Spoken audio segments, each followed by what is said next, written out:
Number 10. Hero for Hire / Power Man. That's right, while Black Panther was one of the first superheroes of color to appear in comics, Luke Cage's Power Man would actually beat him when it came to having his own comic series. This series was originally titled Hero for Hire, but the name would later be changed starting with issue 17 to Power Man. The first issue of Hero for Hire came out in June of 1971, and Black Panther wouldn't get his own series until 1977. I know, strange, right? The name for Luke Cage's series would change one more time starting with issue number 50, becoming Power Man and Iron Fist. That name would stick with the series from issue 86 till its end in issue number 125. Number 9. The Amazing Spider-Man. When many people think of Marvel Comics, this is often the hero they think of first. The first volume of Amazing Spider-Man would see its very first issue come out in March of 1963, and the first issue was very much an origin story, one that we'd become all too familiar with in the animated series and films to follow about everyone's favorite Spidey-themed hero, Peter Parker's Spider-Man. The series would be a long-standing one and would produce hundreds of issues, and although it has been relaunched, the story of Peter Parker continues to be one that comic book fans everywhere have become obsessed with, making Spider-Man one of the biggest superheroes, especially one of the biggest superheroes to come out of Marvel Comics. Number 8. Fantastic Four. The Human Torch was actually the first character to appear from the Fantastic Four in Marvel Comics number 1 in 1939. Sort of anyways. Marvel Comics was an anthology magazine comprised of various heroes' adventure shorts. I know, I said no anthologies, but I think this is a pretty cool fact. The Human Torch that actually first appeared in Marvel Comics was actually Jim Hammond. Hammond would later be reinvented in the Fantastic Four team as Johnny Storm, Sue's brother, so the character, while different, is even older than the Fantastic Four comics itself, which is still pretty old, although granted that Human Torch wasn't obviously the same as the Human Torch that we have now. The Fantastic Four series started in 1961 with issue 1, which like Spider-Man's start was also an origin story. Watch out for those cosmic rays, or maybe don't if you want superpowers. Number 7. The Flash. Starting us off with Barry Allen's Flash, this series had hundreds of issues as well, though not quite as many as the Amazing Spider-Man series. It all started in March of 1959 with issue 105. While that might seem like an odd number to start on, it was because the series was picked up by DC Comics after All American Publications cancelled its predecessor, a series known as Flash Comics, which featured predominantly the adventures of the Flash and Hawkman. DC Comics actually was kind of once All American Publications. DC was the phoenix that rose out of the ashes of a few different comic book publishers who came together to create DC, of which All American was one. And then later, that original Flash 2 from Flash Comics, Jay Garrick, would also become part of our continuity. Fun fact. Jay Garrick was one of the few Flashes that actually got to retire, post to die, or go back into the Speed Force, or any of that fun stuff. Number 6. Wonder Woman. Wonder Woman would get her own series in 1942, shortly after her appearance in All-Star Comics issue number 8. The first issue even introduced a female associate editor of the magazine, Alice Marble. Marble was known as an acclaimed tennis player. While her time on the DC staff editorial board was brief, she was also a self-proclaimed fan of Wonder Woman, who was responsible during her time with DC for the Wonder Woman of History feature in the comic, which retold the stories of real-life famous historical women. Wonder Woman's first story involved her saving Steve Trevor, and introduced us to the world of the Amazons. Apparently, Amazons liked riding kangaroos around originally. Did you know that? At least they look like kangaroos, I don't know. Giant kangaroos, we ride them in combat. I wonder when horses became a thing in these comics. I need to read more old Wonder Woman, because it seems like a time. Number 5. Green Lantern. This comic was originally published by National Periodical Publications, who, as we know now, would later become one of the companies that would amalgamate into DC Comics. The series would run for 38 issues, and would introduce the first Green Lantern, Alan Scott. One of my favorites to bring up because I get to talk about his weakness to wood.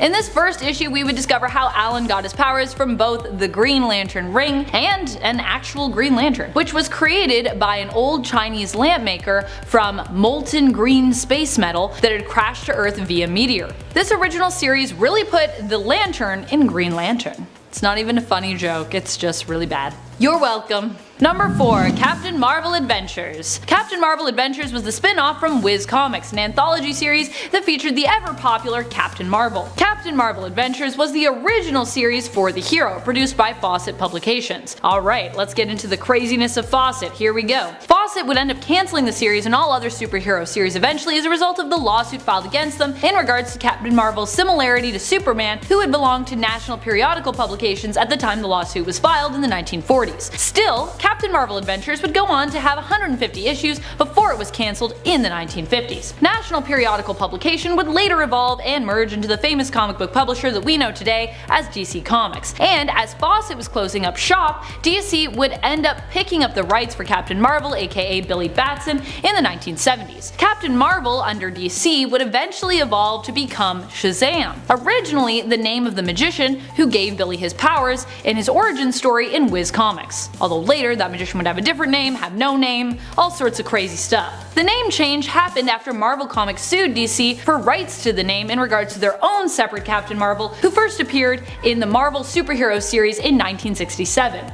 Oh, comic book characters and lawsuits. Woo! I hope that clarified some of that crazy lawsuit stuff for you, or made it more confusing. Either way, I hope you learned something. Number 3. Captain America Comics. Captain America was one of the first Marvel heroes to get his own series. Captain America Comics was the original name of the series, and its first issue came out in March of 1941. Unsurprisingly, the cover features Cap punching Hitler in the face, pretty much establishing what kind of hero Steve Rogers would be from day one. The kind of guy that likes to punch Nazis in the face. That's his thing. That was his thing anyways. Then he got frozen in some ice, then he woke up, did some other stuff. You know how it goes. Number 2. Batman. After making his first appearance in the Detective Comics series in issue 27, Batman would shortly after get his own series and go on to be one of the most iconic heroes in comic book history, and obviously one of my favorites. The first issue of Batman came out in March of 1940. It featured an origin story and introduced us to Batman characters who would go on to become some of the most famous, including Robin, James Gordon, Joe Chill, Hugo Strange, Catwoman, and Batman's one true supervillain, the Joker. Number 1. Superman. Superman first appeared in the anthology series Action Comics, and like Batman, he would soon after get a series to call his own. Superman Volume 1 Issue 1 would come out in June of 1939, almost a full year before his future BFF and fellow JLA member Batman. Superman's first issue was the typical origin story fare, but as soon as issue 2, we would also find ourselves introduced to some of Superman's mainstays, mostly in the way of supporting characters. In issue 2, we would meet both Superman's young pal Jimmy Olsen and his future girlfriend slash wife slash baby mama Lois Lane. Slash sometimes she's superwoman herself. That's also happened. Oh, Lois Lane. She's a pretty cool lady. And for this list, starting off at number 10 is Magneto. Starting off this list with the absolute GOAT. Magneto has been around for a long time, and a majority of that time, he was a villain, or at best, an anti-hero. As the number 1 rival of Professor Charles Xavier, Magneto's view of the world is pretty interesting given that he was the child of a Jewish family during World War II, and yet, after years of persecution for being a mutant, he believed his race to be superior to regular humans nonetheless, and that humans should be subservient or destroyed. Under this mentality, he led the Brotherhood of Evil Mutants as well as other groups against the X-Men and the Earth's heroes. Now everybody knows that Magneto is not someone you mess with. He has enough power and enough experience to stomp almost anyone. For example, while he has become more of just a hero nowadays, there's a point where he gets his heart ripped out by a villain called Uranos. But he keeps himself alive by using his powers to keep his blood flowing. He's just that insanely powerful. But being born around World War II and the rival to Charles Xavier, he's been up there in the age department since he was introduced, but always manages to decimate his enemies. Number 9. Granny Goodness. Stepping away from Marvel for a moment, Granny Goodness is probably the complete opposite of anything we would describe as goodness. She was originally one of the lowlies, which is basically the peasant class on DC Universe's Apocalypse. From a younger age, she was taken by Darkseid and raised and trained to become head of the Shock Troops and the Female Furies. She has the responsibility to bring young warriors from other worlds to fight each other to earn the right to be trained by her. But Granny Goodness also has multiple orphanages where she both trains and disciplines younger individuals looking for potential warriors for Darkseid. Now, being a resident of Apocalypse, Granny here does have quite a bit of power. She has superhuman strength, speed, durability, and senses, as well as invulnerability and an advanced immune system and immortality. But being immortal doesn't necessarily save you from looking old as hell, which is why we get Granny Goodness. Number 8. Cassandra Nova. Sticking with X-related heroes, we have the evil twin, or counterpart, or anti-self to Charles Xavier. Cassandra Nova isn't really a mutant, but she isn't really a person either. She is actually what is known as a Mumadrai, the spirit that is equal to the opposite of a person. Wrap your head around that one. This is about to get wild, so buckle up. Because of the genetic mutant potential of Charles Xavier, his Mumadrai was able to create a physical form for itself when Sharon Xavier was pregnant with Charles, making Cassandra basically Xavier's twin. Now Charles, even as a baby, sensed Cassandra as an evil presence, and he used his psychic abilities to try and take her out in the womb. Cassandra survived though, and so she spent decades as this terrifying mass of cells in a sewer, building herself a new body and planning her revenge on her brother. Cassandra has all the same telepathic powers as Charles himself, plus some telekinetic abilities as well. But being a Mumadrai, she has the terrifying ability to manipulate DNA, breaking it down, copying it, and being able to construct physical bodies. She can even phase through solid objects, regenerate insanely fast, and enhance and evolve other mutant abilities. Number 7. Old Loki from the MCU. Alright, I'm going to step away from the pages of comic books altogether here. During the MCU's Loki show, Loki gets sent to the Void, where the whole place is basically filled with other alternate versions of himself. But he specifically became part of a group of 4 other Lokis: Boastful Loki, Alligator Loki, Kid Loki, and the topic for today, Classic Loki. Classic Loki had a similar story to regular Loki from the Sacred Timeline, but when confronted by Thanos in Avengers Infinity War, this Loki decided to use duplication magic to survive the whole thing. He then spent a hell of a long time on a remote planet, ashamed of the nefarious things he had done over time. When he finally tried to return to see his brother, Thor, who he missed, he was an older man, and them meeting caused a divergent timeline, getting himself pruned and sent to the Void. He has probably one of the best moments in the show. When Sylvie, Loki, and Mobius try to escape from the Void, and the reality-consuming Alioth tries to stop them, Classic Loki uses his magic to create a true-to-life, massive illusion of Asgard itself, all while this weird version of Ride of the Valkyries was playing in the background, distracting Alioth and giving me just straight-up goosebumps. Like, I am actually getting them right now just thinking about it. Like, it was such a cool moment. Satisfying. Number 6. Horticulture. You know, sometimes a group of villains comes along that just kinda makes me smile. And Horticulture, who first appeared in X-Men Volume 5, Number 3 in December 2019, are one such group. Horticulture is described on their wiki as a group of agrochemists, biotechnologists, and eugenic engineers who specialize in the genetic manipulation and propagation of all things botanical. So, to me and my tiny brain, I take that information and translate it to, it's a bunch of old plant scientist ladies. Because that's what they are. It's a bunch of older ladies who are seeking to radically depopulate humans from the Earth in order to bring the Earth and nature to a state of balance. With the climate the way it is right now, it's actually kind of an understandable cause, even if it's utterly insane. Using their know-how, they made biological modifications to themselves, like resistance to telepathy and extended lifespans, but they also developed technology to manipulate their environment, inhibit mutant powers, and generate illusions on men. But they also have experience as computer programmers, being able to access the Krakoan gateways and trade information with the villainous anti-mutant group known as Orcus. Number 5. Ra's al Ghul. Ra's al Ghul was born around 700 years ago, and thanks to the Lazarus Pits, he has been able to keep his body in working order. But he discovered the pits when he was an older gentleman and keeps the look of someone with a significant amount of years to him. After he came in contact with the pits, he eventually became a master martial artist and a master fencer, gaining a massive amount of wealth,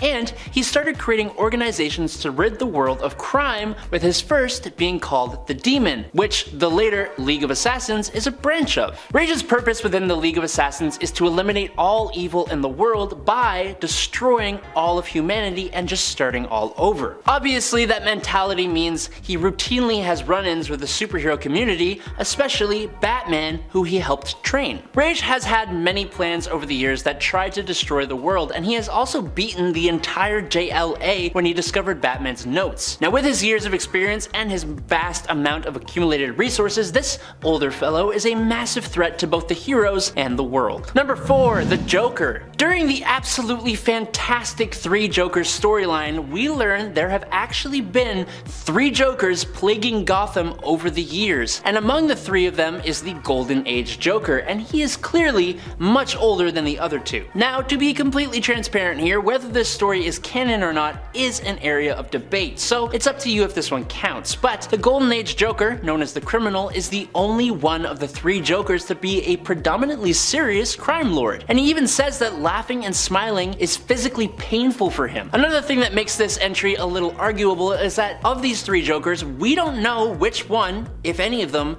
is the Joker. Even if only one remains in the end, the best part of this story is the uncertainty about which one is the one who started it all. Now, seeing as the Criminal is the oldest, classic version, he seems to be the one who started it all, creating more Jokers to mess with Batman. But the other 2 Jokers have been featured in incredibly important Batman stories as well. The comic really explores all of it, and if you haven't yet, make sure you check out Batman 3 Jokers as soon as possible. Number 3. Maestro. The Incredible Hulk has certainly been through the ringer in his decorated career, but few versions of the character are the living embodiment of that fact, like the Maestro. An alternate version of Bruce Banner from an apocalyptic future, this version of the character is far more intense and complex, but also much older. The best way to explain Maestro is to say that he is basically a smarter, older, villainous version of Dr. Bruce Banner with all the powers and abilities of the original, but with a touch of nuclear radiation. He has much more of a cosmic and spiritual side to him than the normal Hulk does, but he is also twice as strong as Hulk is, and he retains all the intelligence of Bruce Banner, but with years and years more experience. Despite all that extra strength, brain power, and experience, he still gets outmaneuvered by the Hulk, who sends Maestro back in time to the site of the gamma bomb that created them. But even then, the Maestro's spirit remains on the bones left behind after the explosion went off and he came back to life. Number 2.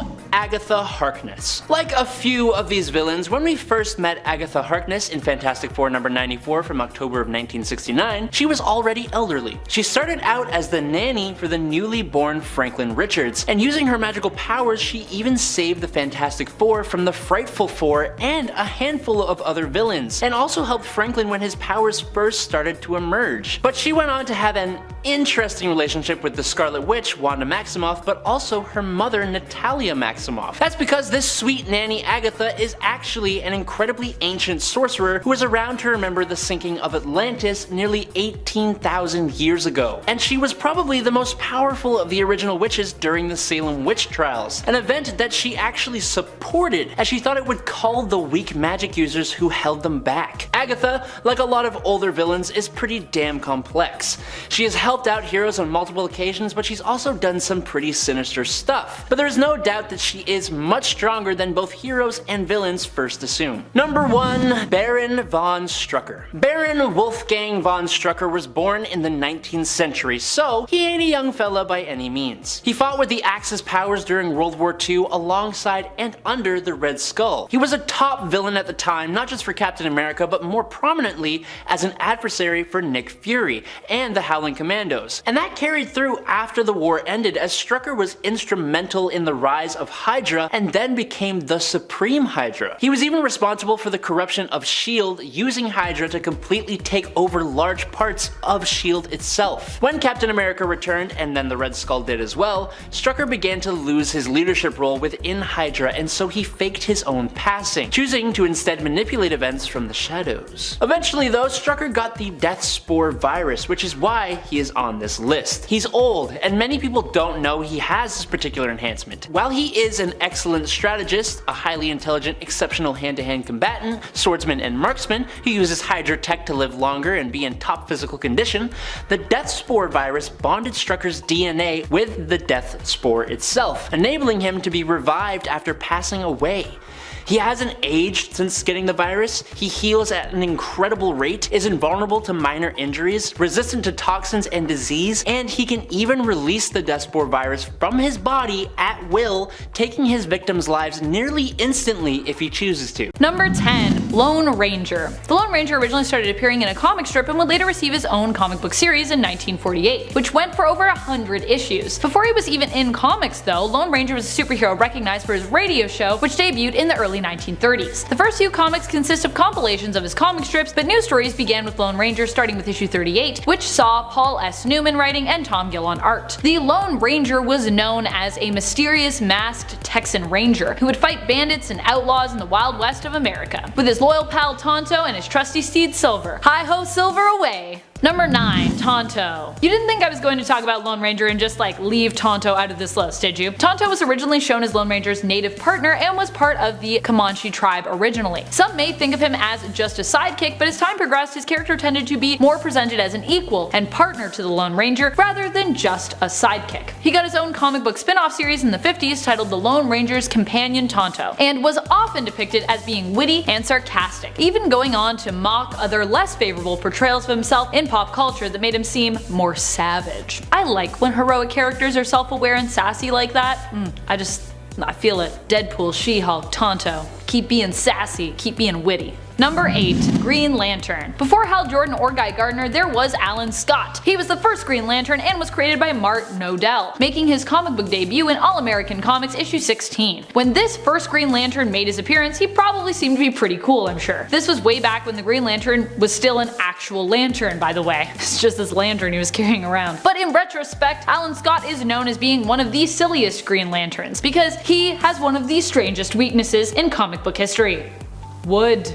While there definitely wouldn't be openly gay superheroes for some time yet since he was introduced in 1940, I like to think the fact that he is helpless against wood might pose a double or symbolic meaning. I'll just let you ponder what you will about that. But that's just me. Either way, the weakness is a hilarious one to see in comics, just villains beating him with wooden clubs and baseball bats, and it would later be fully explained and made semi-logical later on, but still, it's ridiculous. And I love it. Number 7. Black Panther. The leader of Wakanda made his first comic book debut appearance in Fantastic Four issue 52 in 1966. He is often credited with being the first black superhero to appear in comics. The only sad thing is that it took us that long to get one. The 60s! Such a long time in comics, so long. He was created by Stan Lee and Jack Kirby. The first story involving him in the pages of Fantastic Four Volume 1 are pretty hilarious and great. If you haven't read them, you kind of should. They're interesting. Black Panther invites the Fantastic Four to Wakanda. Naive as they are, they accept. But what they don't know is that Black Panther longs to fight them. Of course, while the comic originally seems to be spinning Black Panther as a villain, it is later revealed that he only wanted to test them, and the fighting was merely to prove their merit as he needs their help. In the next issue, issue 53, we learn more about his backstory and why he has sought out the Fantastic Four. We are also introduced even more to the land of Wakanda with its unique combination of new age tech and tradition,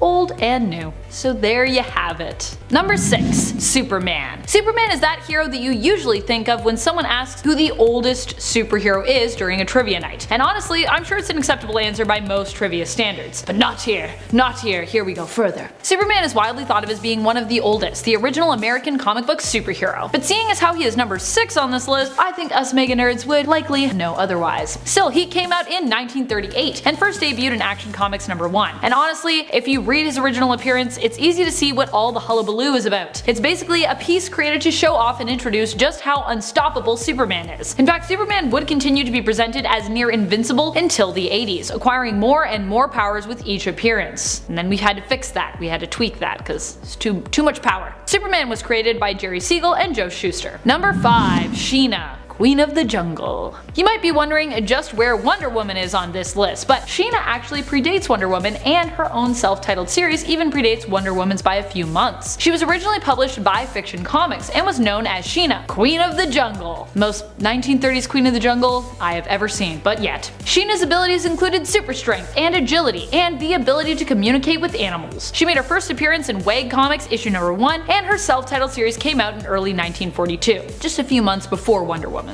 Only a few months. So close, so close.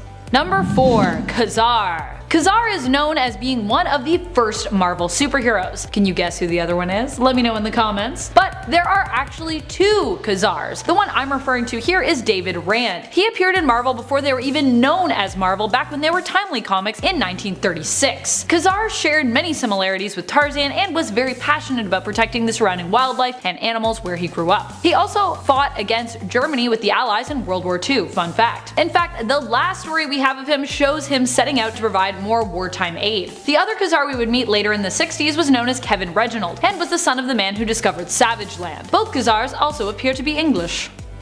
They had an English heritage anyways. Interesting. Number 3. The Phantom. The Phantom originated in comic strip form where so many superheroes were originally born. He was created by Lee Falk. The Phantom actually introduced the idea of a costumed adventurer to American comic books. Before that, we didn't really have people in like tight spandex running around. While the Phantom, aka Kit Walker, found popularity in comic strips in the US, his comics didn't quite shine so bright. Internationally, however, the character seemed to do much better, becoming a hit in Australia, Sweden, and Papua New Guinea. He also was originally from a fictional country in Africa, so no wonder he did well in Papua New Guinea. I feel like they were like, I can see some similarities here. Number 2. Buck Rogers. Buck Rogers first appeared in a comic strip. He is a hero who comes from a world of sci-fi set in the future of the 2400s. 24,000s?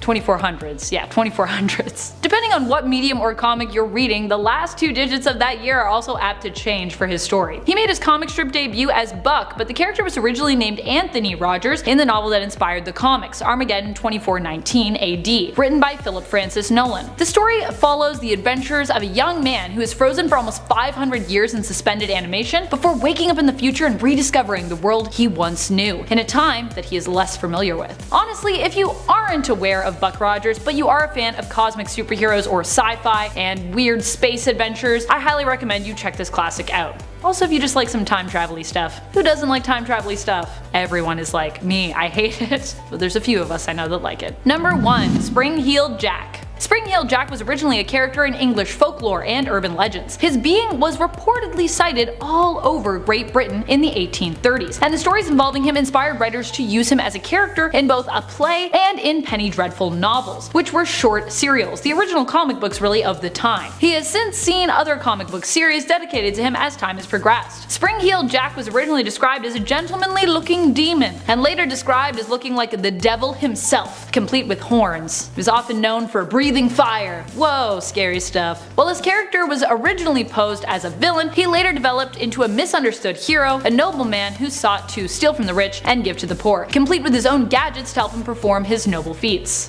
Kinda like Robin Hood meets Batman. It's kinda what he was doing. Meets a guy that looks like a demon. Just combine all those, you got Spring-Heeled Jack. And at 10, Hercules. I think we all know the story of Hercules, whatever version you remember. The Disney animated movie, the DC version, the Roman or the Greek version, it's all generally the same thing. And I mean, even after that, this guy has a rap sheet of like 25 other heroic things he did, just like because he wanted to. A major factor in the well-known tragedy surrounding Hercules is the hatred that the goddess Hera, wife of Zeus, had for him. Because while there were many illegitimate offspring that Zeus, sired, let's say, Hercules was the son of an affair that Zeus had with a mortal woman. And not just any mortal woman, but a mortal that Zeus wanted so badly that he disguised himself as her husband in order to lay with her, and ordered Helios, the god of the sun, to not let the sun rise for 72 hours so that his one last night with her would last. Yeah, so not only is he the bastard of a mortal woman, he's also the product of a forced 3-day night, which I guess doesn't really bother anyone living in like Alaska or Norway, because the whole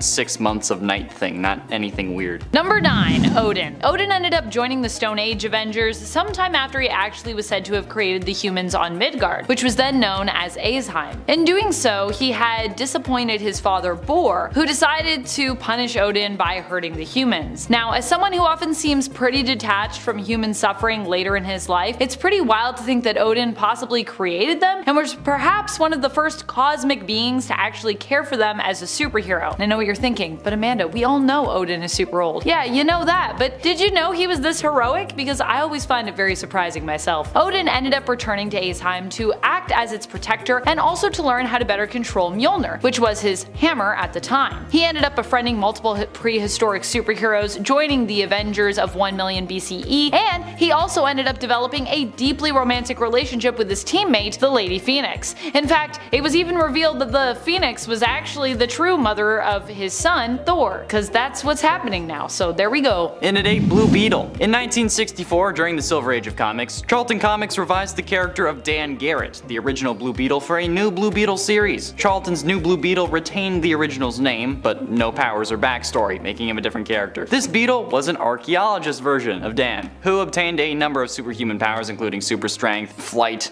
supervision, ability to generate energy blasts from a mythical scarab that he found during a dig in Egypt, where it had been used to imprison an evil mummified pharaoh, because of course it was, which gave way for the DC Comics version of Jaime Reyes. DC's introduction of Jaime Reyes in 2006 retconned and expanded upon the Blue Beetle mythos, but given that the scarab was found during a dig in Egypt, where it was used as an attempt to overthrow Vandal Savage back in the 26th century BCE. Yeah, that's pretty ancient to me, okay? I mean, the scarab was created by Nabu, for God's sakes. Number 7. Cosmic Ghost Rider. Cosmic Ghost Rider is an interesting one. While I initially thought of the prehistoric Ghost Rider Ghost when it came to old Ghost Riders, I realized that despite being from an alternate future, Cosmic Ghost Rider is also ancient. But you know, future ancient. Cosmic Ghost Rider is the spirit of Frank Castle, who ends up becoming the spirit of vengeance after he is killed during Thanos' invasion of Earth. In this version of the story, Thanos succeeds in basically destroying Earth, and by the time Frank returns as Ghost Rider to the planet's surface, it's kinda too late for him to save his friends. He ends up alone on the planet, and after years and years of solitude with no one left to avenge, becomes,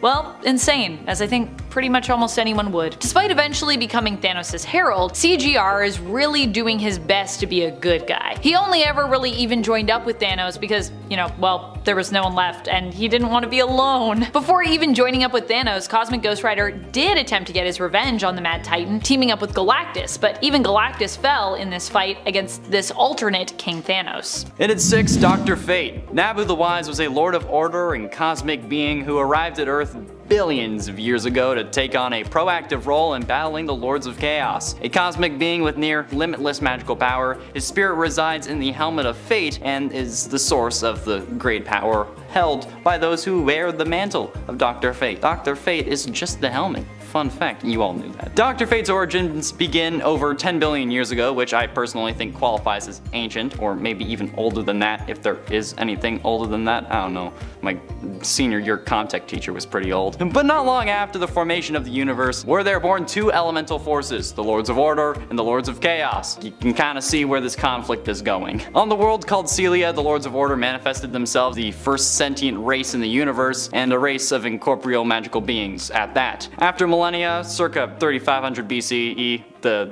Lords of Order descended onto Earth and then became Nabu the Wise, who was also an advisor to the pharaohs of Egypt. He's old, okay? I don't know what else I said 10 billion years. I think that's pretty solid. Number 5. Lady Phoenix. While I did think that Phoenix was a little too on the nose for my part 1 of this list, there were some who actually requested her in the comments, so fair enough. Some people want to know more about her. And since she was featured in our thumbnail / cover photo for that first part of our list, I felt for all you loyal nerds who came to this part 2, I should oblige you and tell you more about Lady Phoenix. Who is the woman we featured on that thumb? She is also a member of the 1 million BCE Avengers, also nicknamed the Stone Age or Prehistoric Avengers. Before she was the host of the Phoenix, she was simply known as Firehair, named after her bright red hair, which left her abandoned by her parents only shortly after she was born into the world. Anyone who their tribe deemed basically different in some way was sacrificed in this manner. This was also to be the fate of Firehair, but she was rescued by wolves, so she ended up being okay. She grew up among her pack, but eventually joined up with the Tribe Without Fear, a group of prehistoric mutants. Her own mutant powers would manifest, and she would eventually lose her tribe and become bonded to the Phoenix Force. Ultimately resisting its dark temptations, she would go on to become one of the founding members of the Stone Age Avengers alongside Odin. While it was suggested that Lady Phoenix was actually the true mother of Thor, we learned in Avengers 1 million BC issue number 1 from 2022 that her relationship ended with Odin before Thor was born, with Gaia being Thor's natural mother as we knew before, Freya being Thor's adoptive mother,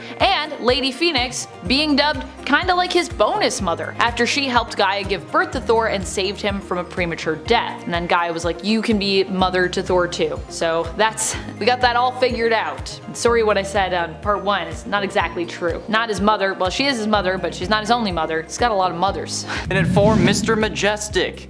I put this here because I like the word majestic, but also this is kind of weird. Mr. Majestic is a Wildstorm comic superhero created by H.K. Prager and Jim Lee. He made his first appearance in Wildcats number 11 as a backup story, but he's known for being the strongest superhero in the Wildstorm universe, and he shares quite a few similarities with Superman. But given that Wildstorm is owned by DC, there shouldn't really be any conflict there. Mr. Majestic is originally from the planet Kara and was known as Magistros, but yeah, this isn't like Superman at all. I don't know what you're talking about. Why are you saying that? He has 2 kids, Kanesha and Magistrate, but there was also an infertility crisis in his homeworld, which resulted in only 1 child per woman. Yeah, so how did this happen? Well, Magistros and Coda warrior Lady Xana, who was also later known as other things, it doesn't matter. They were chosen not to breed, but since Coda warriors became priestesses after giving birth, Xana's mother pretended that Kanesha was stillborn and then claimed to have given birth to her herself. Yeah, so basically Kanesha passed off her daughter as her sister, which is a whole... They're old. It's old. It's an old thing. Number 3, Witchblade. While most people think of Sarah Pizzini when they think of the Witchblade, Sarah was not the only one to wield the blade, and was, in fact, by far the first. One of the oldest Witchblade wielders was actually Samantha. Samantha hails from ancient Roman times, though she herself is not Roman, but instead was a native of an old Celtic town that they overtook named Cecilia. At least I think its name was Cecilia. There's also a character in the story with her that's named Cecilia, so that's a little confusing, but I'm pretty sure I'm right about that. Samantha was enslaved, but would eventually escape and end up running into druids out in the countryside, who believed she was the one who would be destined to save the other Celts from the Romans. She was given the Witchblade and would set out on a mission to destroy all Romans. While a hero ultimately, I would say, at least of her own story, Samantha's tale and alignment is pretty complex, which is often what makes Witchblade hosts like her so interesting. But ultimately, in number 2, Doctor Strange Fate. Doctor Strange Fate is the amalgam of Doctor Strange, Charles Xavier, and Dr. Fate. Yeah, they're present in the amalgam universe of Earth 9602, and given that both the Sorcerer Supreme and Dr. Fate are present, I think that this qualifies as ancient. Dr. Fate alone just makes that happen. Strange Fate learned that 2 keys controlled by Access would restore the DC Comics and Marvel Comics universes to their own worlds, which would result in the destruction of the amalgam universe and therefore him. So, to keep his universe intact, Dr. Strange Fate recruits Jade Nova, Skulk, and White Witch to capture Access and bring him to Strange Fate so that the amalgam universe can remain active. But it turns out that he was actually a part of a problem, or a part of the problem. That's a story for another day. But Doctor Strange, yes, the real one, preserved the amalgam universe in a pocket dimension, essentially making it its own multiverse in a sense. But I also bring this up because I like the amalgam universe, okay? It's cool. Iron Lantern, Lobo the Duck, hell yeah. Number 1, Man-Thing Sorcerer Supreme. Perhaps even more surprising is a reality where the Man-Things rule the planet. Their version of the 1 million BCE Avengers team is filled exclusively with Man-Things as a result. One of these Man-Things is known as the Sorcerer Supreme on this planet in the reality we know as Earth 91. Unfortunately, we do not get to know too much about this version of Man-Thing, as he is killed by the Masters of Evil when they come to his reality in Avengers Forever issue number 5 from 2022. What we do know is that like Dr. Stephen Strange and many other Sorcerer Supremes, this Man-Thing does seem to possess a cape, although it is a bit shorter than Strange's, I would say. His version of the Eye of Agamotto, or his version of the third eye, I'm not really sure what's going on with this, also seems to be something that he has, but he wears inside his chest, or on his chest. I think Dr. Strange ends up with a third eye at one point, but he's also got the Eye of Agamotto, so I don't know. Instead of Man-Thing wearing this anywhere else or having it on a chain or a necklace, implying, that this eye is a part of him. Or perhaps it's simply, you know, like I said, just a third eye.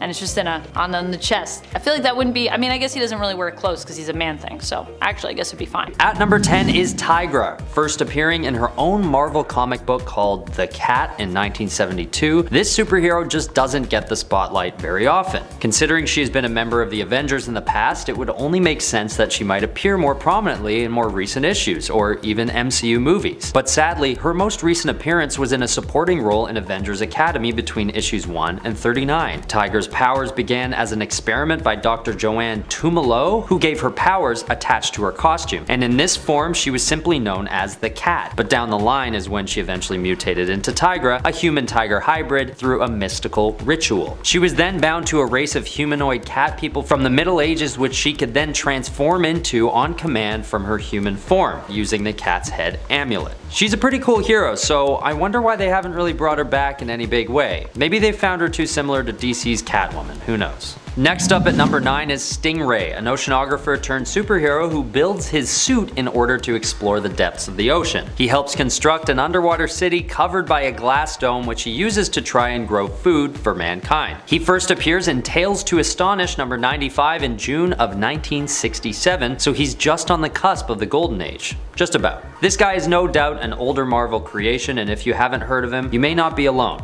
Although he has appeared as recently as the Iron Man 2020 event, he still only appears briefly as a side character facing off against Captain Barracuda. But at least the writers of that issue probably had the same thought as me, that he deserves to come around again. Once again, my hunch is that he's just a little too similar to DC's Aquaman, which might keep Marvel from giving him any more spotlight than they already have in more modern issues. Although his buddy Namor the Submariner, looks like a carbon copy of Aquaman. But Namor appeared for the first time in Marvel's first ever comic book, Marvel Comics number 1 in 1939, whereas Aquaman didn't appear until 1941. But I digress. It just seems that DC found a way to occupy the underwater superhero market, which keeps us from seeing more characters like Stingray and even Namor more often. At number 8, we have DC's The Question, or just Question. Like Stingray, this superhero first appeared in 1967, but isn't showcased very much anymore. Usually teaming up with the Blue Beetle, this superhero got his last solo series in 1987, lasting 36 issues. He originally had the secret identity of Vic Sage, but was later reimagined in the 2006-2007 miniseries 52, and his protege, Renee Montoya, takes over the mantle. This character is just a good old-fashioned fighter, only really having abilities in martial arts and I guess sleuthing since he's a journalist by trade, but he's just got such a simple and cool film noir kind of look, and it would be cool to see him in a lead role again. Again though, his abilities and look are strikingly similar to Marvel's Chameleon, so maybe by holding back on popularizing this character too much, they're just avoiding butting heads with their competitors. Once again, it's hard to tell. Okay, at number 7, we've got Marvel's Dominic Fortune, or Dominic Fortunov. This character is not only old in terms of his first appearance in the comics, but the character himself is aged to the point where it's known to be one of his biggest weaknesses. First appearing in Marvel Preview number 2 in 1975, this superhero needs a comeback for the sole reason that he's just a guy. He doesn't have any powers, but fought in World War II and always seems to be getting caught up in assassination attempts and weird odd jobs. Like one time when he had to babysit 3 drunken actors in Hollywood for a weekend and had to call the cops on them after things got out of hand. And after that, Fortune actually gets recruited to the Avengers by Nick Fury in 1959. He's just a good old-fashioned human superhero who runs into human troubles and stays in his lane, but ends up getting the opportunity still to support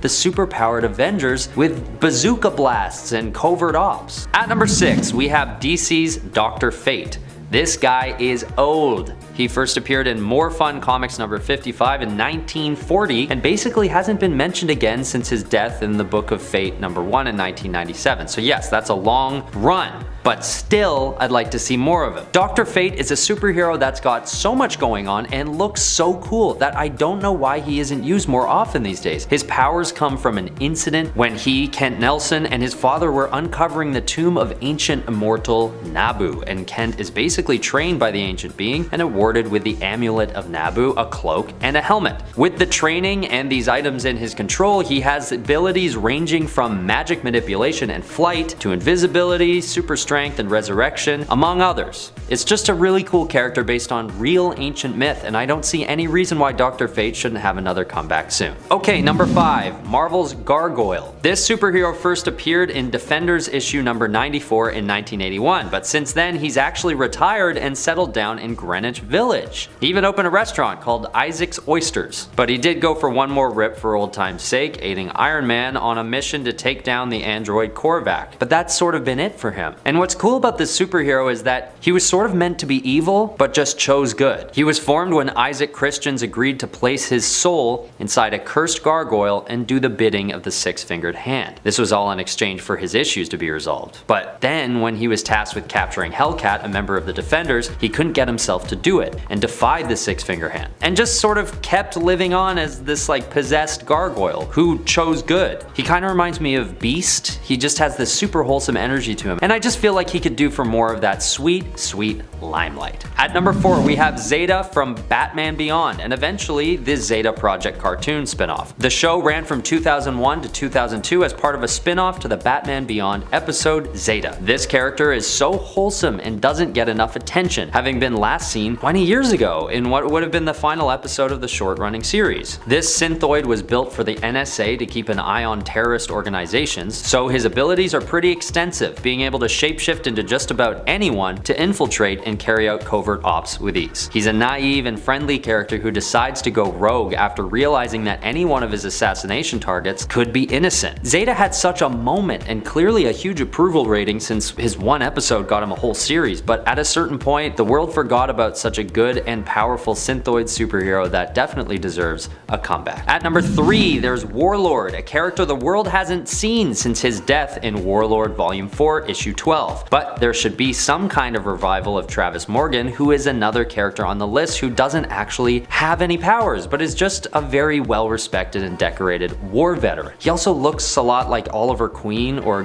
Green Arrow, which could have had something to do with it. They sort of acknowledge this when they finally meet in the same comic, and all of the Seattle underworld mistake Warlord for Green Arrow and attack him on sight. But whatever the reason is, Warlord's legacy deserves to be acknowledged with another appearance of some kind. I mean, the lore behind the character is that in past lives he's been Sir Lancelot, D'Artagnan of the Three Musketeers, and Crazy Horse, among other legendary warriors and soldiers. He's just a great human character with, might I add, a really cool costume and some badass accolades to boot. Bring him back. Okay, at number 2 on the list, we've got Komodo. This superhero really was a flash in the pan, only appearing on and off for a few years and having her legacy end with her powers being stripped for a time until they're restored again by Cloud9 and Hardball. But that's sort of it. And I think the last time she's been seen is in the Fear Itself storyline, which wrapped up in 2011, which is 11 years ago now, believe it or not. But this character needs to reappear in some way. The superhero was first created because Melody Kusama lost her leg in a serious car accident, and none other than Dr. Connors from, yes, the Spider-Man series, decides to endow her with the regenerative powers of a lizard. Well, not only that, of course, she actually turns into a lizard fully and at will and gains super strength, speed, agility, stamina, all that good stuff. I think this story is a good one to retell because who doesn't love a good story where someone confined to a wheelchair is able to not only walk again, but fight crime and be pretty damn good at it. Okay, last on the list is just my personal favorite, arguably obscure superhero 3D Man. An athlete turned superhero, 3D Man mysteriously gained superpowers after being stripped of his 3 Olympic gold medals. I mean, he was taking steroids, but there's always room for redemption, right? This character first appeared in 1998 and no one ever really talks about him. And to be honest, I didn't even know he existed until I started writing this list. And I want this hero to get more spotlight primarily because I'm a sucker for early 2000s culture, and this character is just such a great time capsule for that period, where everybody was obsessed with 3D for some reason, with DVDs coming with 3D glasses in the case, remember that? And 3D Man has the same nostalgic look to him, with many of his appearances being colored in green and red. If you want to look him up yourself, you'll notice that he originally went by the name of Triathlon and later changed to 3D Man during the Secret Invasion storyline. This guy just looks so cool and hits home with some good nostalgia for me, as well as probably anyone from the Gen Z or millennial generations. And there's also just a silly factor there too. 3D Man needs to come back. Please, can we? Just for 1 second. Number 10. Wolverine. Yes, Wolverine has been a member of the Avengers, but at this point, I mean, who hasn't? Between honorary membership and various teams, they've accepted many people. While Wolverine was a full-fledged member, he was one of the new Avengers who joined in 2005, and from there on in would find some form of affiliation, say such as with the Savage Avengers. Wolverine, aka James Howlett, is quite long-lived. He made it onto the list of oldest mutants as well. Wolverine was allegedly born in 1832 or 1886, depending upon which comic you're reading, because Wolverine's history shifts to the point that it's actually a bit of a joke. Some other publications clock him at over 200. The point is, he's old. He's older than Cap. So we have his mutant abilities to thank for this. They allow him to age at a slower pace than most people, thanks to his healing factor. His cells regenerate at a much faster rate, keeping them younger and healthier than the natural slow march of time. Number 9. Captain America. Starting off with one of the younger members on the list, Captain America. Captain America's age comes from the time that he spent frozen in ice, so he is physically still pretty young, but if you count all the frozen years, he's over 100 years old. And yes, that counts. Kinda like being born on a leap year, but not really. How old are you? Captain America is one of the earliest members of the Avengers, but not one of the founders. No, the group was already founded when he was located frozen in ice, so he was a new recruit, but he became such a presence that he's often associated with the founding, and as a leader of the team. So Cap enjoys a position of high standing, and you can always pull out some "he's old" jokes in case you need or want them, which the MCU did in abundance. Capsicle ahoy! Number 8. The Sentry. The Sentry is Robert Reynolds, and based on his backstory, he is older than the rest of the Avengers. He is positioned as a Superman-style hero for Marvel, appearing and launching a golden era in a way that happened for DC but not for Marvel, because Marvel wasn't Marvel until the 60s. Before that, they were Timely and Atlas. Hence, this Sentry was there before the rise of the Age of Heroes such as Cap and Namor, who were the Golden Age heroes of Marvel, and he was firmly established by the Renaissance, aka the time of the Fantastic Four, based upon this retroactive canon. The Sentry seemingly doesn't age because of the serum that was the catalyst for him receiving his powers, which also triggered a photosynthetic response that causes him to not only absorb solar energy, but moved his molecules a tenth of a second ahead in time, which causes him to be immensely powerful for reasons. The Sentry, once he was established in canon, earns a place as one of the oldest Avengers. He joined the team in the New Avengers in 2005. Number 7. Namor. Why yes, the Submariner Imperious Rex has been on the Avengers. He joined in the 1980s in issue 262. Good old Namor Mackenzie. Once you know that's his name, you can't stop saying it. Namor also made our oldest mutants list, because for a time he was called the First Mutant, a title he has since lost as he is not really a mutant at all, but instead a hybrid. Namor was born around 1916 as a way to account for him being a Golden Age hero but still around the Silver Age, and Modern Age. He ages slowly. As mentioned, he was one of the Golden Age heroes for Marvel, and he made that transference over in the Renaissance when he was reintroduced in the Fantastic Four. But of course, the old continuity was still canon as well, so he is over 100 years old. And he's not on like the reputable Avengers team all the time, he gets to be on the Illuminati too, and cause the Skrull invasion. Number 6. Conan the Barbarian. Conan is a recent addition to the Savage Avengers in 2019, and has been there since the first issue. 10,000 BC, that is the era when Conan is supposed to be taking place during a fictional era, but the Avengers is a fictional team, so hey, it counts. Conan was transported forward in time by a spell to be on this team of Avengers, and some would say that doesn't count, but here on Top 10 Nerd, that makes him ancient. This isn't the only time Conan has been brought forward in the Marvel canon either. It usually happens in what-if stories. There's a story where he becomes a pimp, kinda. So you can have those fun culture shock moments. I mean, if him being a pimp is fun. Venom is also on this team of Avengers too. He's old, well the symbiote is. Number 5. Star Fox. Star Fox is a member of the Eternals, a race who is an offshoot of the evolutionary process that would create life on Earth. The Eternals are an extremely long-lived race who are viewed essentially as immortal. Star Fox is the brother of Thanos, and he was recruited to the Avengers in the 1980s. His first appearance as a member was in issue 243, but he was a member in training since issue 232. Eros, aka Star Fox, would be on the team without much fanfare until he was accused of sexual assault. Now, we've talked about this many times in this channel, and some of you are like, why do you keep bringing it up? Well, it's cause unless you were really tracking Star Fox, like you're a big Star Fox fan, that is the most significant thing to happen to him in many people's minds. And for some, that arc, he's never really recovered from it. Number 4. Gilgamesh, the Forgotten One. let's continue on down this path of Eternals. He got to be on the Avengers at a time when the roster was nearly empty. He joined in Avengers issue number 300 in 1989. It was at this point that he properly took on the name Gilgamesh and updated his costume. He then also took the mantle of Monster Hunter. He would assist them firstly until it appeared at his death in 391, and then he would officially leave when his essence was bound to Olympus. Some people afraid he was on the team, which works because of his name, the forgotten one. Number 3. Cersei. Cersei joined the Avengers in issue 314 in 1990. Captain America had already met Cersei a couple of times, once through time travel and then because she would become friends with some of the Avengers, as Cersei grew quite attached to her time as a human during the time when the Eternals had lost their memory. He would ask her for her help and she would eagerly agree because she had a crush on Cap and was often seen flirting with him. It was after she had helped out the Avengers that she would be asked to join. This was again during their quest for members, as she was an ideal choice as she had already worked with them. She would prove to be a great asset to the team, but Cap would consistently find himself embarrassed by her flirting with him. However, over time she would become more and more aggressive. Cersei, like Gilgamesh and Star Fox, is an Eternal.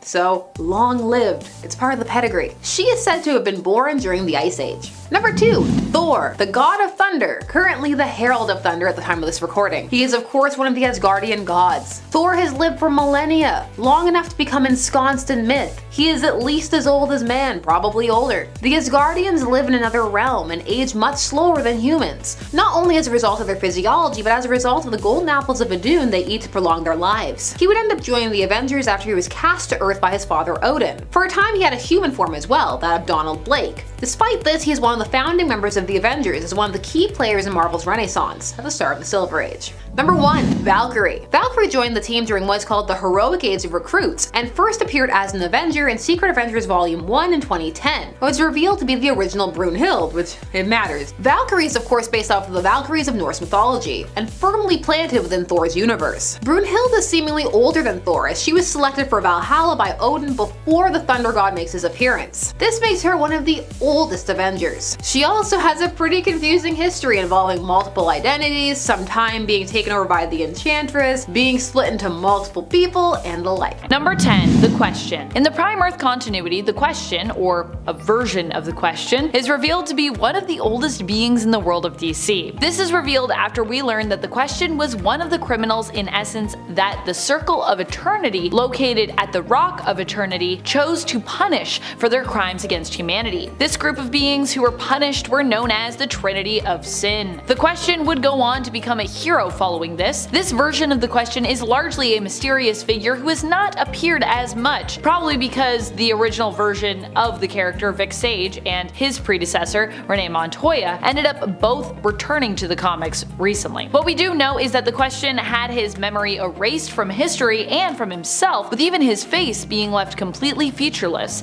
so he could never remember who he was. This was part of his punishment, but also done to guarantee that the Question would not be able to rise up once more as he had threatened to do originally, since he would no longer be able to remember what exactly he had done and why in the first place. So how can he return if he doesn't even know, why he was doing it in the first place? And apparently, we may never get to know any of this either, unless somebody returns to tell the rest of this version of the Question's tale. And friends, before we move on to our next spot on this list, if you love what we do here at Top 10 Nerd, and if you also love superheroes that are surprisingly old, be sure to let us know by giving this video a thumbs up. Number 9. The Eternals. The Eternals are simply a group of heroes most people don't often think of, which is why I'm including them here. Despite them coming to the MCU, I would still say there are tons out there who have fallen off the MCU bandwagon recently and kind of just weren't particularly compelled to watch this film. So there are still a lot who do not know about the Eternals, which is unfortunate. This is a huge shame, I think, because the Eternals are really a cool group of heroes who have existed for millennia. Initially, their origin was that they were prehistoric humans who were basically modified by celestial tech, turned into their own race of beings. Later on, we'd get an additional bit of information on their origin in terms of kind of how they worked, how they operated, but them being resurrected by the Great Machine on the regular anytime they died. That's how they were eternal, almost being like kind of androids with a soul in a sense at one point. The Great Machine is actually also Earth, which is both a big blue ball that everyone lives on and at its core an actual machine, a resurrection machine in part. Its survival is intrinsic to the survival of Earth and all life forms living on it, and it was, up until recently, also tied to the Eternals, meaning that for Earth to continue, the Eternals would also have to continue continued to be called into existence. The Eternals, being ancient heroes, were initially the enemies of the Deviants, who were also created by the Celestials. They defended Earth against the Dark Celestials, or they tried to, and have also become ingrained in human mythology, with them being the real-world heroes from ancient epics and folklore. Hawkgirl. While Hawkman recently appeared in Black Adam in the DCEU, which has been rebranded with their highly anticipated reset impending as simply the DCU, Hawkman isn't the only hero out there who is ancient among the Justice Society. And no, I'm not talking about Dr. Fate, who also is pretty old. In fact, many people probably didn't even know that Hawkman was really even ancient per se. He doesn't look old, that's for sure, but he is, in fact, not in body, but in soul. Hawkman is the reincarnated soul of ancient Egyptian Prince Khufu Qatar. Carter Hall is only the latest in a line of incarnations of the prince in the comics, and his love, Shayara, was also reincarnated as well throughout the years, becoming known as the hero Hawkgirl and also as Hawkwoman. Later, this origin would be retconned, tweaked somewhat, so they'd actually be even older than ancient Egypt, instead becoming ancient aliens from the planet Thanagar, who simply came to Earth. Their original souls in this version of the tale were each believed to belong to Shra and Qatar the Deathbringer, who were both cursed to be reincarnated alongside each other throughout eternity. Number 7. Iron Fist. Fan Faye is the Iron Fist of the Stone Age Avengers, also known as the Avengers of 1 million BCE. Fan Faye is actually the reason why the ritual to become the Iron Fist and gain its unique powers was all about fighting Shao Lao in a battle to the death. This wasn't, however, because Kunlun wanted to challenge Fan at the time and believe she should,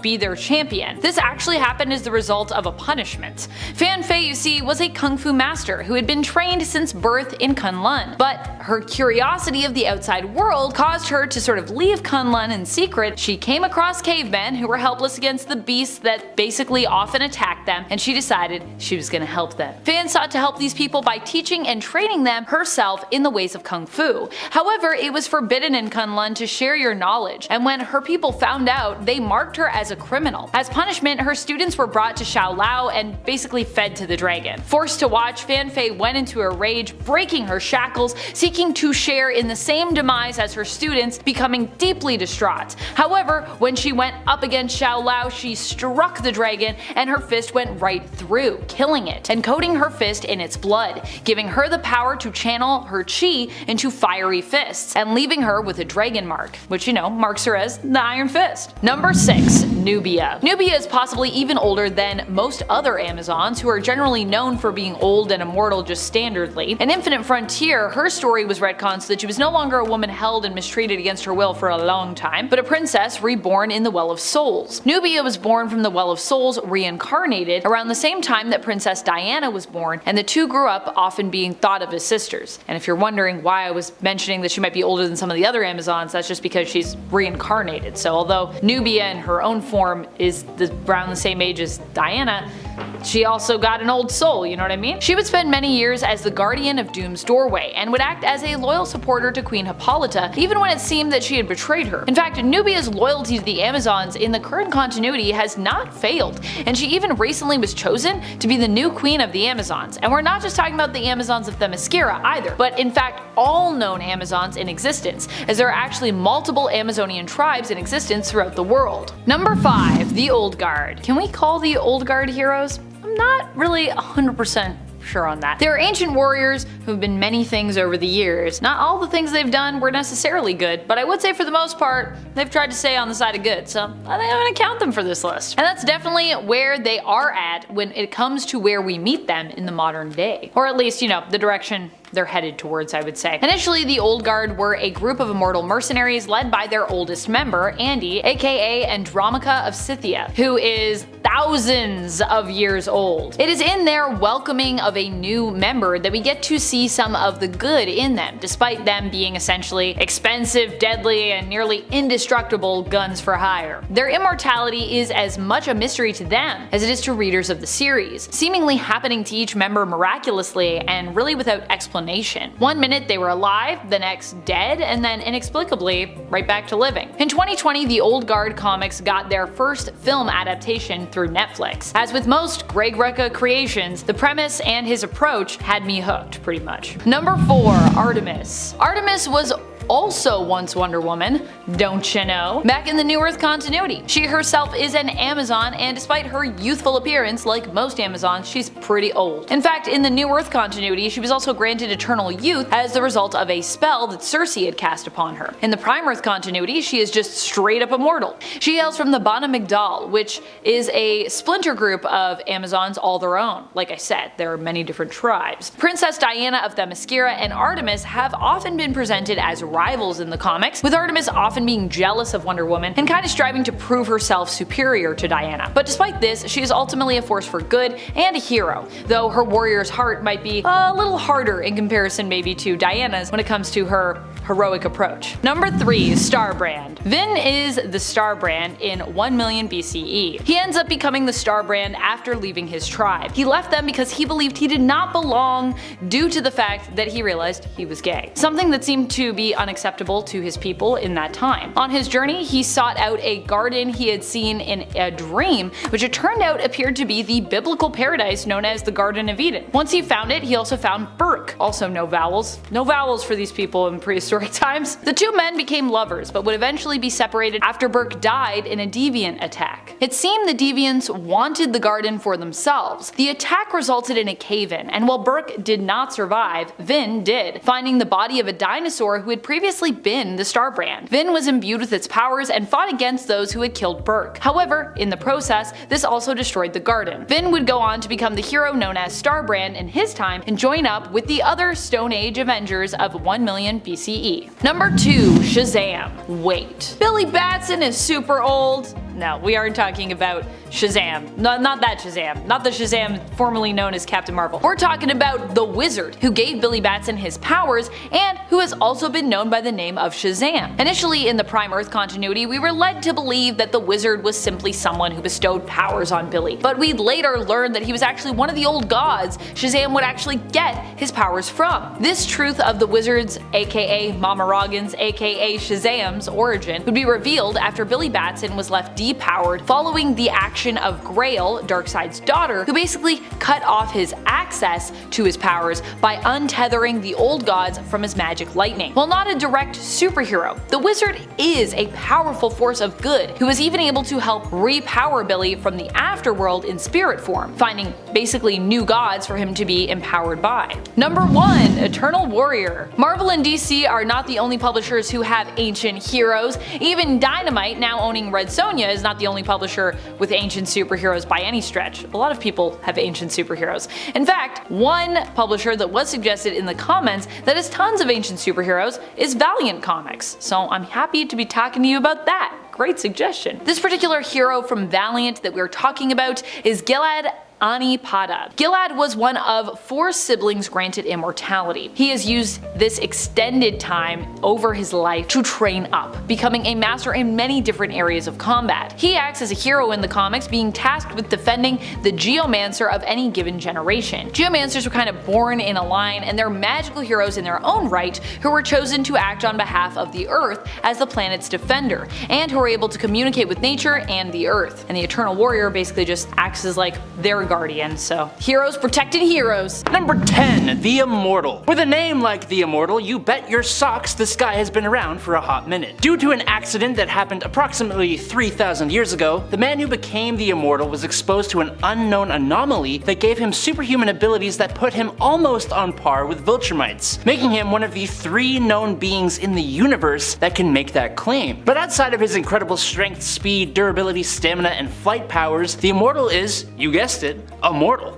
Able to regenerate at an insanely fast rate, regrowing limbs and organs, not needing food, water, or oxygen to survive, and being immune to all poisons, toxins, venoms, viruses, bacteria, parasites, pathogens, and allergens. However, funnily enough, there is a way to, quote, kill him. If the Immortal's head is separated from his torso, it needs to be manually reattached for his healing factor to activate. But But despite that, even when they aren't attached, he still remains perfectly preserved until the reattachment happens. He's been around for so long that he's been a knight, possibly under King Arthur as Lancelot, an explorer under or possibly as Christopher Columbus in the Spanish Armada. He fought in the American Revolution, became president of the United States by taking the alias of this guy Abraham Lincoln you might have heard of, and he fought as a soldier in the First World War. In the 1930s is when he officially became a superhero and more recently became a member of the Guardians of the Globe. And friends, before we move on to our next spot on this list, if you love what we do here at Top 10 Nerd, why not show us you love us by clicking that like button?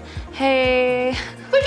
Number 9, The Darkness. The story featuring this host of The Darkness is so vicious and bloody, but also just so raw and emotional. I love it personally. While many think of a Jackie Estacado when they think of The Darkness, he is not the only host The Darkness entity has ever had, which honestly, if you're familiar with the story of Jackie, you probably also kind of know that because, you know, it gets passed down. In fact, there were many who came before Jackie. Case in point, Estacado, the Darkness host who is a leader of a Visigoth tribe during the final days of the ancient Roman Empire, circa 410 BC. After its downfall had really already begun, and some would say even kind of already concluded, I guess, Estacado is a known rebel against the Roman Empire and a powerful one at that, wielding the Darkness in his fight against the last standing Roman legions. He ends up going head to head with Legatus and his legion after already dying and being resurrected by the Darkness twice. While he offers Legatus a chance to surrender, Legatus knows he is doomed either way since the Roman Empire is coming to an end, and so chooses not to back down as he doesn't really see surrendering as a real option given the punishment for doing so, were they even able to make it back home at this point. As such, Legatus's legion falls and Estacado makes plans to march with his tribe to Rome. Number 8, Ogon Bat. Okay, Ogon Bat is a unique and cool character in his own right, but he was also one of the world's first superheroes ever, even technically coming before Superman. Originating from Japan as the god of justice and protector of the weak, his origin is that he was originally an Atlantean who was sent forward in time 10,000 years to defend the modern world from evil. He wields a scepter that fires bolts of energy, causes mini earthquakes, and slices through steel. He himself was immortal, could fly, breathe underwater, had X-ray vision, and possessed superhuman strength, speed, and invulnerability to bullets and lasers. He was summoned by a little girl who would call on him, causing a sparkle to appear around, which then turned into a bat and then turned into the hero when it found its enemy. It's very weird, but we just roll with it. While he initially started as a comic, he also has a TV show that appeared in several different countries outside of Japan, and I think he looks really cool. So, yeah. Number 7, Gaia. Gaia is someone that we perhaps don't think of as being an ancient superhero because, well, we just don't really think of Gaia that much. She hails from Marvel Comics and is the goddess of Earth. Gaia is seen as one of the oldest gods that Marvel has to offer us, being one of their elder gods. In fact, Gaia is kind of one of the only elder gods who could be seen as heroic or good. At least one of I would say she's up there, considering she is one of the few who managed to avoid becoming a demon. She also actively sought out the Demiurge in order to produce offspring that would help to rid the universe of the other elder gods who had been corrupted after they became demonic, giving birth to Atom, who then became the Demigorge, the God Eater. She's probably also one of the oldest heroes mentioned on this list at all, so there's also that. Number 6, Exodus. Grand Duke Benny du Paris was a 12th century nobleman from medieval France. Does that count as ancient? I don't know, anyone who was around then, so I'm taking it and just running with it, okay? Cool. What you gonna do about it? Nothing, because I'm just an image on your screen. As an adult, Benet was a crusader for the Knights Templar sent to Jerusalem during the Crusades, and he even became best friends with Eobar Garrington, the Black Knight of that era. The two had set out on a quest to find the Tower of Power, when his abilities manifested after an encounter with the Phoenix Force, which were then improved further thanks to the mutant apocalypse. But thanks to Big Blue, Exodus was trapped in a tomb until the modern day when he was awoken by Magneto and joined his cause. Exodus is one of the most powerful psionic mutants in existence, with such a pristine use of telekinesis and telepathy that he can even alter electrons and molecules. His power is so strong that Marvel even had to debuff him by making making his powers dependent on his or others' level of faith in this mutant, although he still regularly kicks some serious butt. Number 5. Conan the Barbarian. That's right, Conan is an ancient superhero who actually also hails from Marvel. Not only that, but he was also an Avenger. Despite technically being a Marvel superhero, Conan is also kind of otherworldly, hailing from the sword and fantasy genre of comics. Although for Marvel, Conan is still labeled as an Earth 616 character, hailing from their main comic book reality. He does, however, come from the Hyborian Age, an old hero from the past. But he was one of the heroes still summoned by Doctor Strange and Elektra when they brought together their own team of savage Avengers to stand against the threat of Kulan Gath. This went down in Jerry Dugan and Adam Gorham's Savage Avengers series, which I still really want to read. It looks super good. It just looks like such a great time. And Conan's presence on the team is definitely part of the reason for my motivation to jump into this series. Hopefully in the near future. I have a lot of things to read. Number 4. Medieval Spawn. Okay, I'm gonna come right out and say this, I know nothing about Spawn. I did not watch the show, I never read the comics, I really have no right to be standing here in front of you talking about him, but I'm doing it anyways. Don't worry, I'm not actually talking about the Spawn. I'm going to be talking about Medieval Spawn. Naturally, Medieval Spawn was not only a hell spawn, but also a knight living in 16th century England. And if you think about it, knights were almost like medieval superheroes, with tales and stories all their own. Sir John of York fought during a civil war in England, but was released from his service to Henry II after he and 3 others mistook the king's anger for orders and went and took the life of the Archbishop of Canterbury. Now, once he passed at the hands of his king's bodyguards, he was sent to hell for his crimes, where he made a deal with Malbolgia and returned as a hellspawn. He then went around England committing good deeds in the hopes of redeeming himself, but he continues to survive after being basically bonded to his armor and now possessing anyone who chooses to don his helmet. And I need to start reading Spawn. Right now. Number 3. Red Sonja. Red Sonja is an interesting one to think of as old, considering how she is often portrayed in the comics. But like Conan, who I touched on during the part 1 of this list, Sonja herself is also ancient in the sense that she hails from the past, the Hyborian Age. She was a creation of Robert E. Howard's, who initially existed within Marvel, but eventually ended up being moved over to Dynamite when it comes to who owns the right to this fiery, fierce warrior character. The Hyborian Age was actually a pastime in Marvel history, at least that is what we're led to believe based on the fact that both she and Conan hail from the reality of Earth 616. Red Sonja set out on her past to become a fierce fighter at a young age, after she was left orphaned when her family were killed and her people were attacked by a group of mercenaries. Red Sonja hails from Western Hyrcania and often fights to help those who cannot help themselves, even sometimes training those she comes across so that they might actually act as a hero in their own story. She is sometimes also a sword for hire, but generally only takes jobs that kind of fit with her own particular moral code. And she does have a moral code, even though she's a mercenary a lot of the times. Number 2. Martian Manhunter. You know, I didn't actually know how old Martian Manhunter is. I knew that he was the last of his race of Martians, and I know that he is extremely powerful and should never be slept on. And I know that he speaks with the resolve and intelligence of someone who has seen some serious shiznat. But when I found out that according to DC, he is in the ballpark of around or over 220 million years old, I gotta say, I took a moment to just digest that. John Johns, or John Jones if you want to be rude and go by his human name, arrived on Earth after he was pulled there by a teleportation beam during an experiment conducted by Dr. Saul Erdel, who brought him through space and time and then passed away from the shock of actually finding a Martian. This is because John's race was practically wiped out a long time ago, leaving him completely alone and isolated. But now on Earth, with no one to tell him what the hell was going on, he eventually used his shapeshifting abilities to become a detective operating in Middletown, America. For a long time, he mainly operated from the safety of his human persona before he eventually exposed himself to the world and became a founding member of the Justice League, and also one of its most powerful members. Just saying. Number 1. Ghost Rider. Way before Johnny Blaze was even ever born, there was Ghost. Ghost is the original Ghost Rider, or at least believed to be the original Ghost Rider, the initial spirit of vengeance. Retroactively anyways, as he made his first comic book appearance after Johnny Blaze historically, appearing in Marvel Legacy issue number 1 from 2017. So obviously that's pretty recent, but you know, canonically one of the first. Ghost became the first Ghost Rider during the prehistoric era and did so in order to defeat the mysterious Wendigo, who took over his pack, becoming their leader only to eat the pack members save for Ghost. Ghost would stumble upon a snake and speak its real name in order to become Ghost Rider, the spirit of vengeance. He also has a cool mammoth, or he had a cool mammoth, and then he got another mammoth, and I think that mammoth's gone too, but he likes mammoths. He would go on to join up with the Avengers of 1 million BC. Number 10. Venom.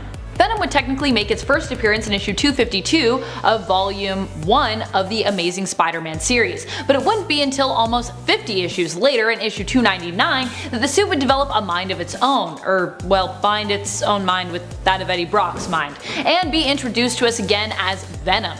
Once Eddie had got his hands on the suit, he began to plot sweet, sweet revenge on Peter Parker. But during his first appearance, Peter, who was also rocking a black and white suit at the time, albeit not the symbiotic one, I know, confusing, was not at home, so instead Venom ran into MJ in her and Peter's apartment, scaring her senseless. Eddie would go on to terrorize Peter, but the two would at times reluctantly team up to take on even bigger bads, as despite being kind of a bad guy, Eddie had sort of a moral code. He definitely didn't like to kill innocent civilians and tried to avoid that when possible, though also he sometimes did that. The two teamed up to take on villains like Carnage, and eventually Eddie would become a hero in his own right. He's probably got one of the best story arcs in comics because of his gradual transformation since his introduction as Venom in '88 from complete villain to, well, complete anti-hero. Maybe even like full-on hero now. I don't know. What do you guys think? Is Venom a full hero yet? Can we go there? Number 9. Helena Wayne as Huntress. Before Helena Bertinelli was Huntress, we had Helena Wayne. Helena Wayne was the daughter of Bruce Wayne and Selina Kyle, Batman and Catwoman respectively. Although she didn't come from a crime family, she was still heavily trained by her parents, and eventually took up the mantle Huntress as a vigilante. Like the main continuity Huntress, she was also known for being more violent than was considered acceptable. After her mother's death, she moved out and blaming the criminal Silky Cernak for her mother's death, as he had blackmailed Selina into returning to a life of crime as Catwoman. Helena Wayne set out for revenge. Catwoman died when she returned to her life of crime. No. Mom, why? Number 8. John Constantine. Constantine made his first appearance in Swamp Thing Volume 2, Issue 37. He is known as an occult detective from England who likes to do things his own way. He's somewhat violent and reckless, with somewhat of a disregard for the smaller things. To John, sometimes you have to break a few eggs or sacrifice a few souls to make an omelet. And as long as it's for the greater good, he's sometimes fine with that. In his own series Hellblazer, which started in 1988 and ran for over 300 issues, the original tone of the series was quite dark, because the series also came out as part of DC's Vertigo line, which was known for being one of the darkest imprints that DC ever had. Of course, sadly, Vertigo is no more, but in its place we now have the stunning DC Black Label, so I guess it's fine. Just kidding. DC Black Label's really awesome. But still, can't we have both? Can't we have both DC? Number 7. V. V comes to us from Alan Moore and David Lloyd's series V for Vendetta. He's a mysterious character who is also known as Patient Number 5, who's said to be one of the many victims of abuse in a resettlement camp run by the fascist and villainous Norsefire-ruled government. It is believed that V was a test subject at the camp who escaped. He then adopted the mantle V and began to work on building an anarchistic uprising to topple the oppressive regime. His methods were meant to appear morally ambiguous so that readers could decide how to see him, as a hero or as a madman. V made his first appearance in the series Warrior in issue number 1. Also, if you haven't checked out that little story that he's in Warrior, V for Vendetta, it's really great. Just saying. Also, the series is great. Number 6. Black Cat. Black Cat was first introduced in The Amazing Spider-Man Volume 1, Issue 194 as a thief, and she continued to be that for quite a while. But she was also introduced as a love interest for Spider-Man at the same time, which she would also continue to be for some time. Distracting Spidey with a kiss, she was able to get away with the goods she needed and succeeded in breaking her dad out of jail as a result. Though we wouldn't learn her dad's connection to her until the next issue. Being a mysterious figure with self-serving motives has always left her painted as an anti-hero, even when she has heroic intentions at heart. Although Felicia Hardy has played both sides before as well, being a full-on hero and a full-on criminal at times. Number 5. Punisher. Probably one of the most iconic when it comes to the idea of what an anti-hero is, Frank Castle was also one of the first. It's likely because of him as well that the idea of seeking revenge became a somewhat dark one. The Punisher's main quest is to get vengeance, not just for himself, but for others whom he thinks deserve it. Originally, he turned to a life of vigilantism after the death of his family, who happened to be on a picnic at the wrong place, the wrong time, and were witnesses to something they shouldn't have been.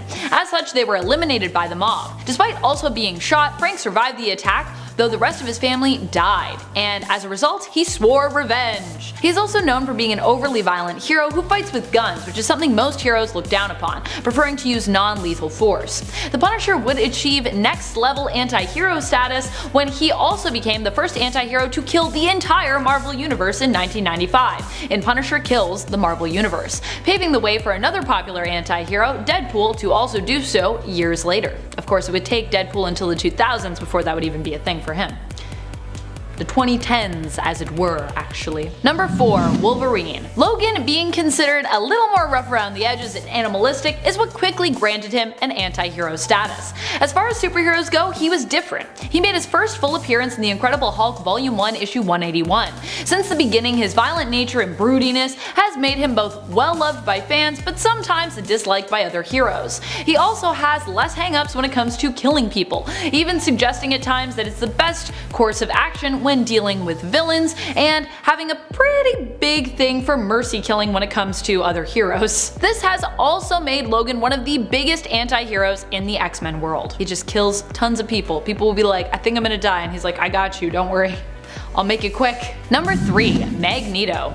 Magneto has been known as the foil to X-Men's Professor Xavier for years. Xavier was also the leader of the X-Men, while Magneto was the leader of the first Brotherhood of Evil Mutants, who were often the X-Men's enemies. Still, Magneto does what he does often to make the life of mutants better, albeit through punishing humanity, which, you know, not so great. And while he has spent a lot of time being a villain, over the years he has definitely shifted more to anti-hero, especially in the new Dawn of X Mutant relaunch, where he often works alongside Charles. Although Charles is always like, calm down, man. And he's like, no! I will slightly overreact, because I'm Magneto, and that's what I do. Number 2. Catwoman. Catwoman has always operated more on the edge of what's right and wrong since her introduction, which is part of the huge appeal when it comes to her, and has been part of a huge problem in regards to her on and off again relationship with Batman. Though Batman wasn't really a saint either when it came to his early days, but anyways. When Catwoman first appeared in Batman Volume 1 issue number 1, it was as a jewel thief, and Batman at the time was engaged to a woman named Julie. Still, he was tempted to join her and become her king of crime, but when he refused her, she managed to escape his clutches, sneaking away. Batman really hoped that he'd run into her again despite her criminal tendencies, and despite the fact that he was engaged, and his wish would eventually be granted. Catwoman would even team up with Batman and join him in his acts of heroism, though originally it would often be for her own motives alone, but she became more of a hero as time went on. Number 1. Namor. Namor is an interesting one. When he first debuted in Motion Picture Funnies Weekly, it was as a young prince attacking land dwellers, seeking revenge for his people. He would then go on to join the fight in World War II, fighting against Nazis with heroes such as Captain America.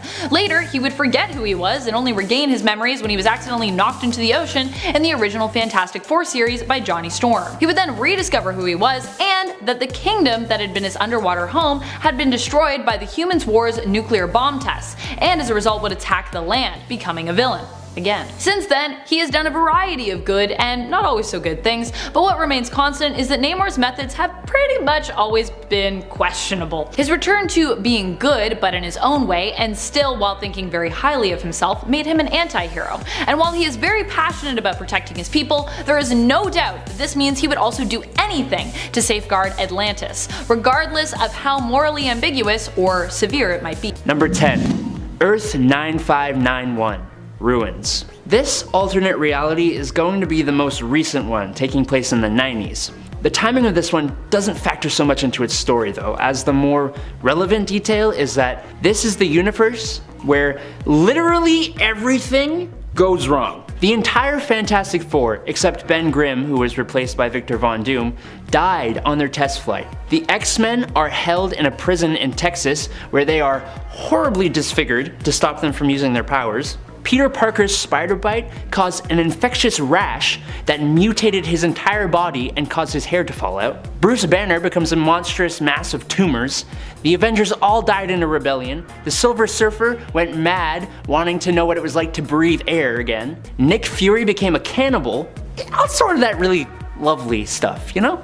I would not read this story unless you're okay with being upset, but I would read this story because it's good and it's interesting. Earth 76611, alternate history. In Fantastic Four Annual number 11 in 1976, Power Man knocked a vibranium cylinder into Mr. Fantastic's time platform, sending it back in time. The cylinder was split in two halves. The important to this topic half landed in occupied France in 1942 and created an alternate branching timeline, Earth 76611.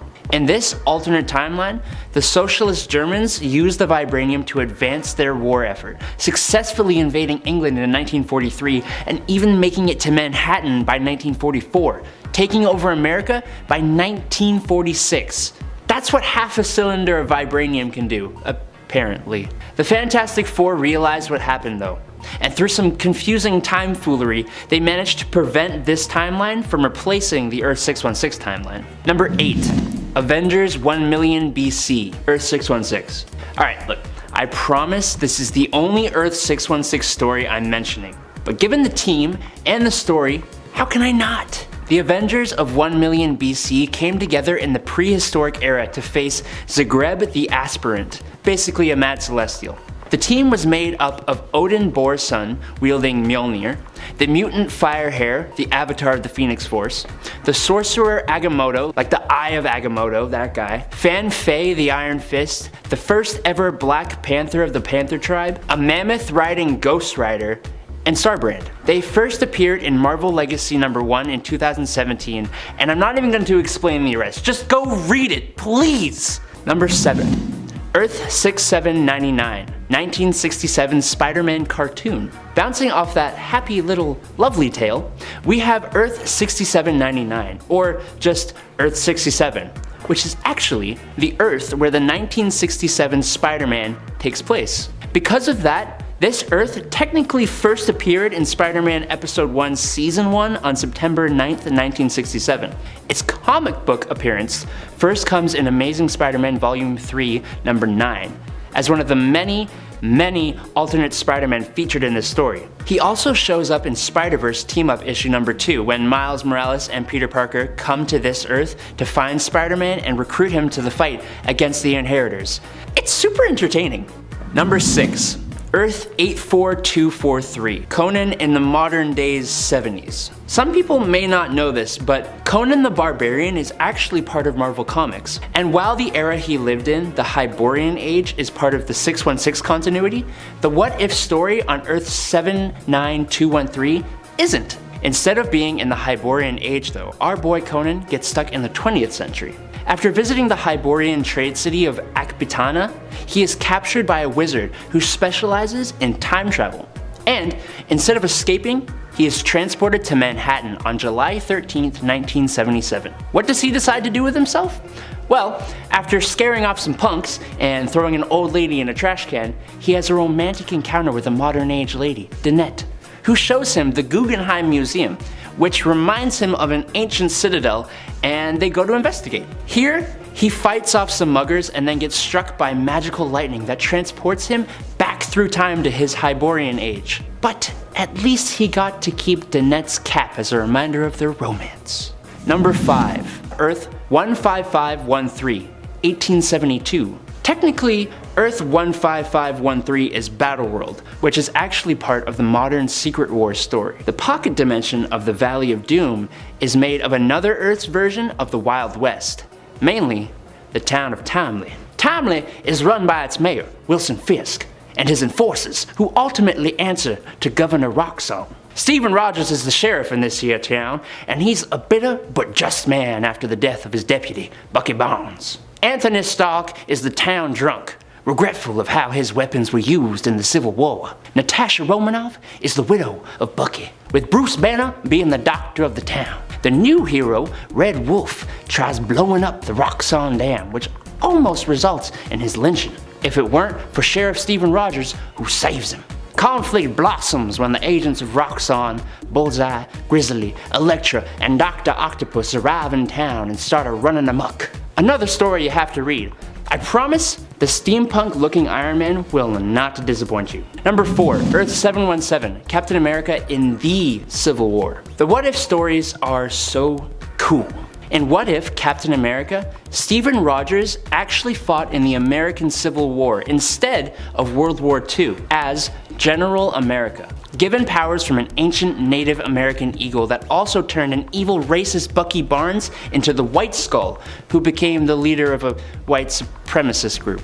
Because of General America's involvement in the Civil War, the Union won the war a year earlier than it normally would have. Abraham Lincoln survived his second term in office. He helped rebuild the South, suppressed the rise of a certain group of hooded racists, and prevented the Indian Wars from ever happening. He would go on to fight the White Skull and his new, deadlier hate group, eventually being succeeded by a line of Captain Americas who were his descendants. Well, hey there, time traveler. You're from the time period where YouTube still lets you like and subscribe, right? Well, if you're enjoying this video right here, why don't you just go and hit that thumbs up? It sure helps us out a lot. Alrighty, let's get on to the top 3. Number 3, Earth 90214, Marvel Noir. In this alternate version of Earth, superheroes debuted in the 1920s and 30s instead of their normal timing. This Earth 90214 brought us Marvel Noir, with subsequent noir versions of Punisher, Wolverine, Iron Man, Daredevil, Luke Cage, the X-Men, and most famously, Spider-Man. Each story is a fresh, unique, and awesome take on each character, seeing how superpowers in this world are pretty much non-existent except for a few characters. For example, Spider-Man was bitten by a spider, but instead of being based in science, his powers derived from a spider god. Or Wolverine didn't actually have claws, he just carries like brass knuckle blade things. Another example would be the X-Men, who are actually a group of sociopathic criminals, led by an Xavier who believed sociopathy was the future of the human species, which is just incredible. Number 2, Earth 811, Days of Future Past. Earth 811 is a future timeline where Sentinels rule over North America. After their creation, almost all mutants have been hunted and exterminated. The mutants that were not killed are kept in concentration camps. Even the heroes who aren't mutants have been exterminated. The Avengers, the Fantastic Four, Spider-Man, Daredevil, they're all gone. But hey, this is the future, not the past. Yeah, I'm getting there, okay? Rachel Summers, the daughter of Jean Grey and Scott Summers, uses her telepathic powers to send Kitty Pryde's mind back into her younger self's body. Specifically, Kitty's mind went all the way back to the Halloween of 1980, where she informed the X-Men of what their future could become, and they prevented the assassination of Robert Kelly. The story is a whole lot more complex than that, and is also one of the most prized Marvel stories, so give it a read! Number 1, Earth 311, Marvel 1602. Okay, Marvel 1602 is my absolute favorite Marvel alternate universe. Fun fact, it was the first Marvel writing escapade for superstar fantasy writer Neil Gaiman. The universe actually got its start in a different alternate reality, Earth 460, where Purple Man became president for life. Most heroes had been hunted down or had died from old age, but after Captain America is captured, he is banished away to Earth 616's 1599, shortly before Roanoke was formed, which inadvertently created Earth 311. For some reason, the presence of Captain America destabilized reality and began the emergence of heroes and villains into this world who are counterparts to many of the present-day heroes and villains of the Marvel Universe. Count Otto von Doom the Handsome, Witchbreed, which are mutants, Grand Inquisitor Enrique, which is Magneto, Carlos Xavier, which is Charles Xavier, Four from the Fantastic, Sir Nicholas Fury, Peter Parquois, David Banner. The story is so interesting, intertwining actual history with superpowered beings. I highly recommend you give it a read if you haven't already.